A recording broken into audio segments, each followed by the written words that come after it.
Good morning class 9th social geography climate volume 3 chapter 4 is going on. Next topic है El Nino. El Nino क्या है?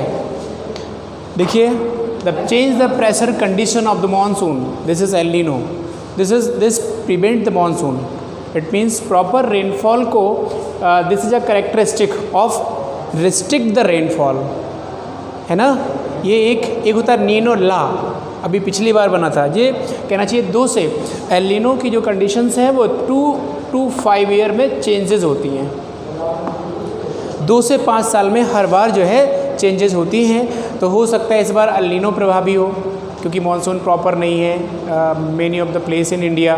तो कहीं ना कहीं this is a characteristic of the restrict the monsoon in India. This is El Nino, this is changing pressure condition, एक चीज़। दूसरी है onset of the monsoon. Listen very very carefully. Onset of the monsoon का मतलब होता है monsoon का आगमन। कैसे? In which month? देखिए, there are 2 branches of the monsoon. ये ब्रांचेस हैं, बात समझ रहे हो मेरी। पहली ब्रांच है अरेबियन सी और दूसरी ब्रांच है bay of Bengal.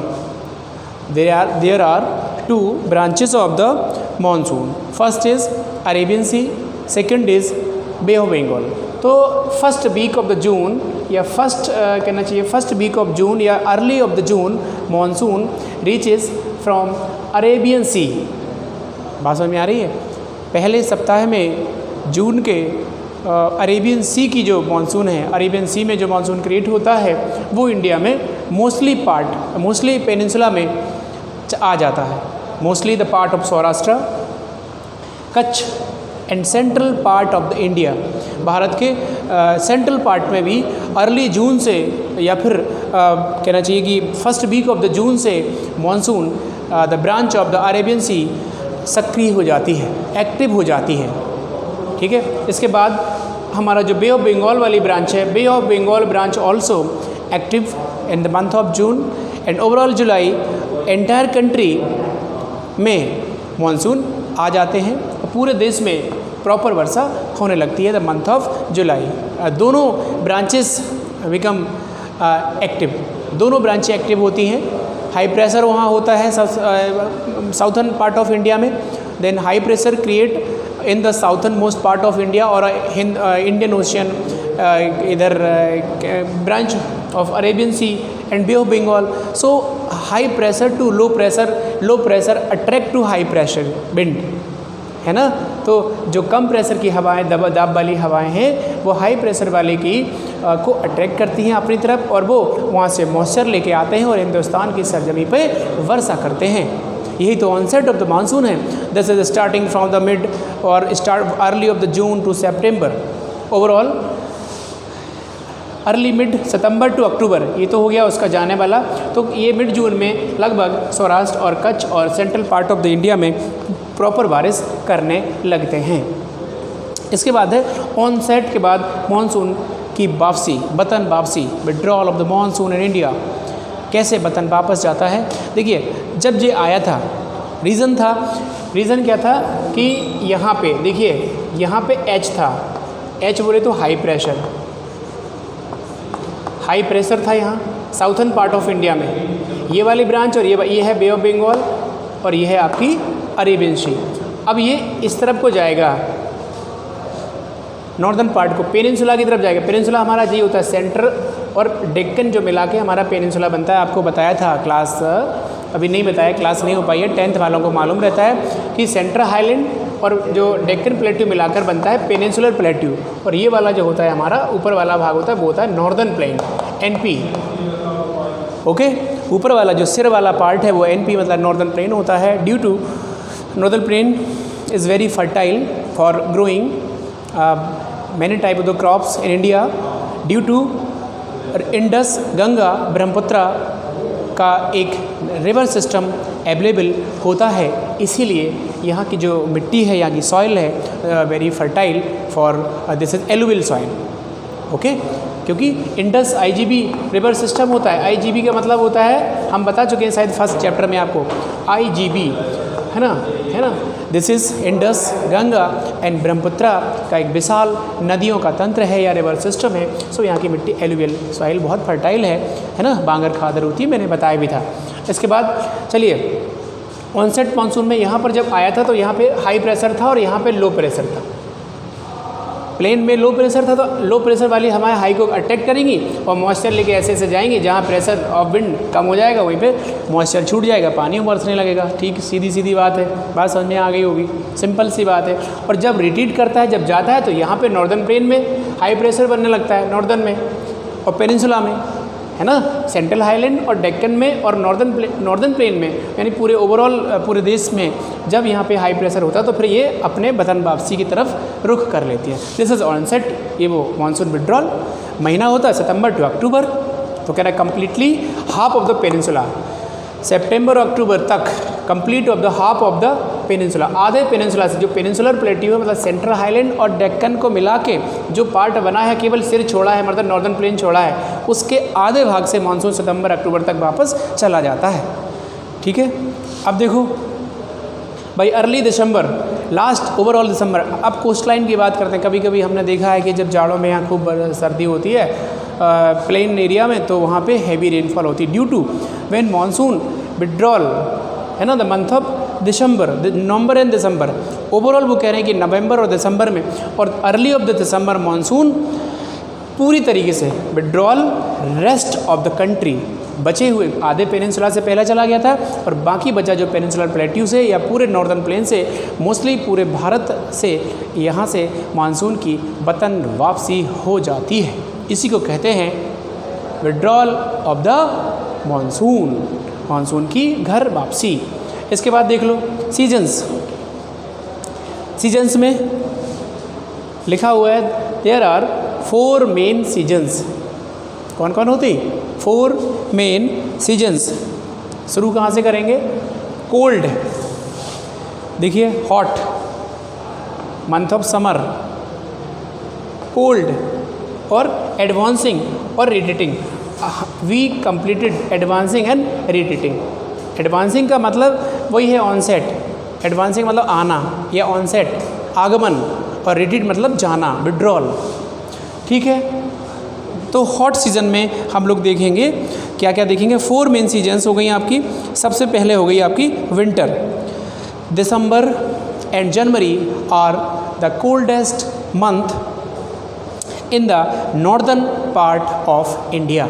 Northern part of India जहाँ पे हम लोग रहते हैं, हम लोग नॉर्दर्न से थोड़ा सा नीचे हैं, प्लेन एरिया में हम लोग रहते हैं, तो यहाँ पे आपने देखा होगा the month of December having a high cold, बहुत ठंडा होता है, बहुत ज़्यादा कोल्डेस्ट मंथ है ये पूरे भारत में। The temperature decreases from south to north. आपने देखा होगा कि जो कहना चाहिए क्लाइमेट है साउथर्न का वो एक समान होता है, तो कह रहा है temperature decreases from south to north.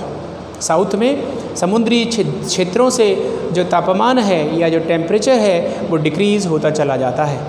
वहाँ पे जब यहाँ पे ठंड बहुत होती है तो वहाँ पे तापमान नॉर्मल होता है, टेम्परेचर बहुत नॉर्मल होता है। जब यहाँ पे गर्मी होती तो भी वहाँ पे नॉर्मल होता है। तो वही कह रहे हैं कि distance, this effect of the distance from the sea you completed already. Distance from the sea, climate को कंट्रोल करने के 6 मेजर जो फीचर्स थे, 6 मेजर कंट्रोल थे जो बाय गॉड गिफ्टेड हैं, बाय द नेचर हैं। वो 6 मेजर कंट्रोल में से वो मेजर कंट्रोल में से एक मेजर कंट्रोल था आपका distance from the sea. Okay, इसके बाद during the seasons northern east trade wind prevail over the country below from land to sea and hence the most part of the country it's dry season. North देखो, dry season में क्या होता है, सूखे जब यहाँ पे जो है गर्मी पड़ने लगती है तो यहाँ पे क्या होता है, लो प्रेशर हो जाता, तभी तो बरसात आएगी। गर्मी होगी मतलब हवा नहीं है, हवा नहीं है मतलब लो प्रेशर हो, जब लो प्रेशर होगा तो low pressure wind attract to high pressure wind, then उसका जो आउटकम्स होगा rain. It's okay. The low pressure system और quite are the Mediterranean sea and westernly Asia and moved into the India along westernly flow. देखिए भूमध्य सागर की बात कर रहे हैं, है ना। मेडिटेरेनियन सी पर भी एक लो प्रेशर उस समय ऑरिजिनेट होने लगता है। इसके साथ total amount of the rainfall locally known as a mahawat. दिसंबर में जब जो वेस्टर्न साइक्लोनिक डिस्टर्बेंस है, दिसंबर की जो बारिश है, देखिए यहाँ पे ऑनसेट हो रहा मानसून, है ना, लेकिन यहाँ पे नॉर्दर्न प्लेन और अब mostly part of the India rabi crop की सोइंग हो जाती है। Soon on the month of December the rabi crop just like a wheat, gram, pea, mustard also. तो उस समय की जो बरसात है, उस समय की रेन को कह देंगे महावट। ठीक है, महावट कहलाएगी। दिस इज कहना चाहिए good for the farmer, this welfare for the farmer in India. Farmer के लिए अच्छी होती, किसान के लिए बहुत अच्छी होती, क्योंकि जो है ये खेती इसलिए करी जाती है यहाँ, क्योंकि हम लोग यहाँ पे जो खेती करते हैं दिसंबर में फसलें बुवाई हो जाती है, तो कह रहे हैं कि जाड़ों में जो बरसात होती है वो बेटर प्रोडक्शन के लिए अच्छी होती है। The hot weather season, apparent northward movement of the sun, apparent northward movement of the sun. देखिए हॉट में, देखिए पहले ये कोल्ड हो गया, हॉट में देखिए जब कहना चाहिए apparent movement of the sun, north plain की तरफ जब, या 5 डिग्री सेल्सियस ITCZ, जो ITCZ 5 डिग्री जब मूव करती है गंगा प्लेन की तरफ, तब भी हमारे यहाँ गर्मी पड़ना शुरू हो जाती है। In the month of April, May, June, in this month ITCZ shifted from Ganga plain from equator, 5 degree जब शिफ्ट करती है गंगा प्लेन की, गंगा के मैदानों की तरफ, तब यहाँ पे गर्मी पड़ना शुरू होती है। As such, from March to May, in March highest and 38 Celsius reached the December plateau in April, temperature Gujarat and Madhya Pradesh 42 degree Celsius.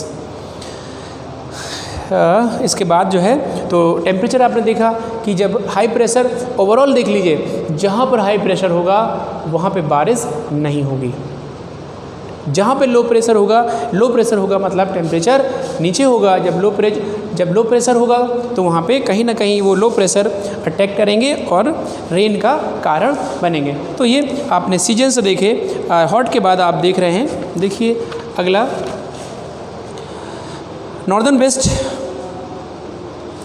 To Patna and Chota Nagpur plateau in the east and south east trekking feature of the hot, these storm bringing the important temporary relief. देखिए अगर वो कह रहा है कि temporary relief चाहिए है summer में, वेस्टर्न साइक्लोनिक डिस्टर्बेंस से प्रेशर ऑफ विंड अचानक बढ़ जाना, सडनली प्रेशर ऑफ विंड का एकदम, सपोज दैट गर्मी का बहुत महीना लगता है, कभी कभी एकदम बादल आ जाते हैं, गरजने लगते हैं और बरसने भी लगते हैं और आंधी तेज चलती है, तो कह रहा है कि उसको एक रिलीफ होता है आदमी को। जो स्टॉर्म है, जो आंधी है, bring a temporary relief the lower and the temperature and may bring the light rain and cool breeze, this is also known as a locally thunder storm. इसको थंडर स्टॉर्म भी कहते हैं, जो वैसी भाषा है लोकल में, क्योंकि हमने आपको यही बताया कि कहीं ना कहीं जब in the month of summer suddenly cloud आ जाते हैं, बादल आए और अचानक, this the effect of the western cyclonic disturbance. इसी से tricking feature of the hot weather seasons is a, और जो ट्रिकिंग जो फीचर्स है, मतलब जो गर्म हवाओं का बहुत ज़बरदस्त चलना in the month of summer, this is also known as a loo. लू जानते हैं, लू लग गई बच्चे को, लू लग गई उसको, तो मतलब गर्म हवाओं के प्रकोप से बीमार हो जाना वो लू कहलाता है। लेकिन जब इसी के साथ, लू के साथ तेज़ स्टॉर्म हो जाती है, आंधी आ जाती है और रेन, लाइट रेन हो जाती है, तो इसे थंडर स्टॉर्म कहते हैं। और कहीं ना कहीं एक छोटा सा रिलीफ दे जाती है ह्यूमन बीइंग को। West Bengal, these zone are known as a Kal Baisakhi. और कहीं ना कहीं इस बरसात को, समर में जो बरसात होती है, वो कह रहा है वेस्ट बंगाल में इसे काल बैसाखी कहते हैं। बैसाख का महीना होता है, इसीलिए इसे काल बैसाखी कहते हैं। और Kerala and Karnataka, they has in that early ripening the mango and often referred to as the mango show ये कह लीजिए मैंगो सॉवर। मैंगो सॉवर्स इसको कहते हैं केरल में और कर्नाटका में कहना चाहिए कि in the early ripening mangoes and often referred to as a mango shower. तो समर में अचानक से आंधी या उसके साथ लाइट रेन एक छोटी सी रिलीफ देता है, ओके, थंडरस्टॉर्म हो जाता है। केरल कर्नाटका में वही चीज़ मैंगो सावर होती है, और अगर बंगाल में कहा जाए तो वही बरसात काल बैसाखी कहलाती है। बात मेरी समझ में आ गई? 3 चीज़ें मैंने बता दी आपको कि these storm bring the temporary relief, they lower temperature and they may bring the light rain and coast breeze. This is also season for localized thunderstorm. Thunderstorm locally में बोलेंगे और बंगाल में काल बैसाखी बोलेंगे, और यहाँ पे केरल कर्नाटका में मैंगो सावर बोलेंगे। मतलब आम राइपिंग, मैंगो राइपिंग के लिए बहुत सहायक होती है ये बरसात। अचानक जो हो जाती है मैंगो सावर के लिए। कभी कभी देखा आम की फसलें बाज़ार में, काफ़ी मार्केट में वो दिखता है, आम, कच्चे आम दिखते हैं। This the effect of the काल बैसाखी, वो मैंगो सावर।